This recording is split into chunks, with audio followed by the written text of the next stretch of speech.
Patidog mo ng scroll, may mensahe na naman ng Diyos para sa iyo. Ako isa sa iyo. Huwag kang matakot. Ako ang iyong Diyos. Hindi ka dapat mangamba. Palalakasin kita. Tutulungan.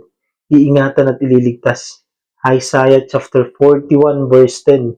Napakagandang mensahe. Napakabuti ng Diyos. Kasi sa panahon na parang ang lahat ng laban na hindi mo na kaya, na gusto mo nang sumuko, na hirap ka na, siya mismo nagsasabi, kasama mo ako. Hindi niya sinabing hindi ka masasaktan. Hindi niya sinabing madali ang lahat. Pero sinabi niya, palalakasin kita.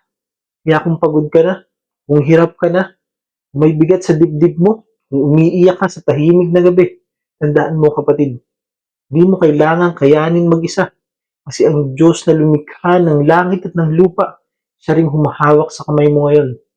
Kaya huminga ka at sabihin sa sarili mo, oo, mahirap ang pinagdadaanan ko, pero hindi ako nag-iisa. Dahil sa bawat pagsubok, sa bawat luha, sa bawat pagbangon, may Diyos na nagsasabi, anak, huwag kang matakot, kasama mo ako. Amen?